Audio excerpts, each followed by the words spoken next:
I've not worked in America for a few years, so I guess they do want to know more about my life. And as I'm writing my book at the moment, she's quite interested in what I'm about, what I was going to speak about. But I didn't want to give too much away, if you know what I mean, because I want people to buy the book, really.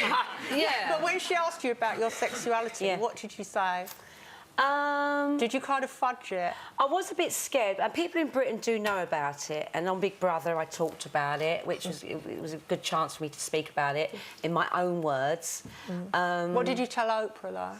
Yeah, I did sit on the fence a little bit. I said I don't believe in labels, and well, to be honest, Sam, that's always what I've heard you say, you know, that you fell in love with Myra, obviously, who's a woman, but that you don't kind of put a label on yourself. I've never heard you say anything else. Yeah, I know. I guess for a long time I was a bit scared. So you were struggling to come to terms with it over time? Yeah.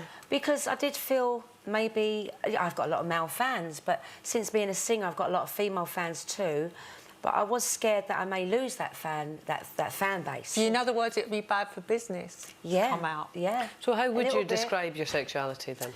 I would say the fact I was with Myra for 16 years and now I'm in love again with a woman, again, I guess I would say I prefer to be with women. That's what I can say now.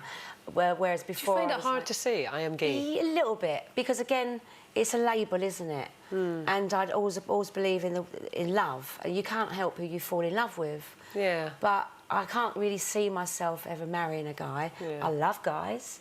I work with them all the time. They're in my band, and you know, they're in my business. Well, I mean, maybe labels aren't important. I mean, you know, that there's a survey out at the moment. I know you're doubting the stats on it, Janet, but I mean, it's saying that half of young people declare themselves as something other than 100% heterosexual, and the bisexuality is now something that people are much more comfortable with. They are more comfortable with it now, and I think that's why I can be more honest about it, because on TV we are exposed to it a lot more now.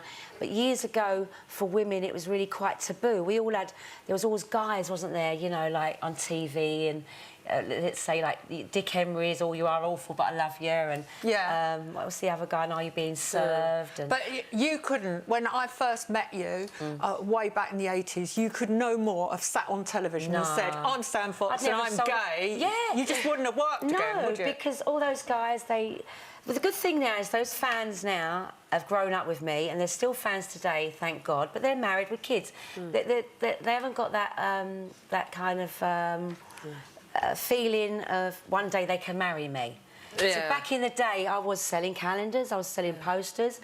I think things have changed so much now, though, haven't they? I mean, that kind of judgment isn't there to the same degree. And for someone like you to, you know, you're so well known to everyone and your history's so well known to everyone, to be able to sit and comfortably say that I'm gay, I think it is a huge thing. And I think we discuss it much more about men now, that maybe men that have got married and had kids and then found out later in life or decided later in life that they were going to come out. We don't talk about it a lot with women. No, and I would say to any woman at home now watching, don't be scared about coming out like I was and worrying about what people think, because love is a great thing, and you know, you've got to live life today. I'll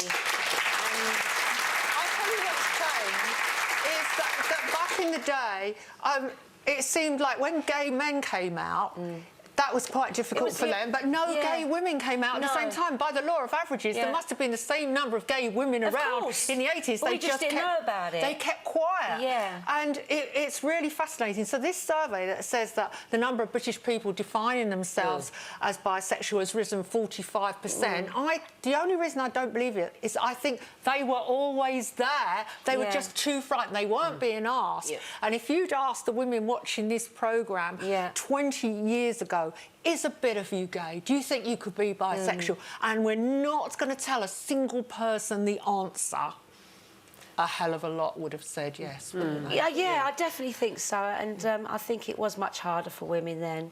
It was. I know it was hard for me. But did you not always so have a really much. good friend circle around you, Sam, all the time? Yeah, and I spoke to my mum about it, Brilliant. you know, at a young age, and What was did very she say? She was really pleased that I actually found myself, to be honest. When I actually told her, she said, "Sam, I thought so, because at Christmas you always used to ask for football boots and, and play with action men instead of Cindy's." Yeah. But, you know, no, I've always been a bit of a tomboy, but... And also, it was just so contrary to your public image, because, of course, as a page 3 girl and being presented as this very sexual... spend my time being in for the high heel boys. shoes and sexy dresses, because I felt I had to live up to people's expectations. For more Loose Women action, click here. And I'd subscribe if I were you. It's totally free, and it means you'll be kept up to date with new videos and exclusive YouTube content.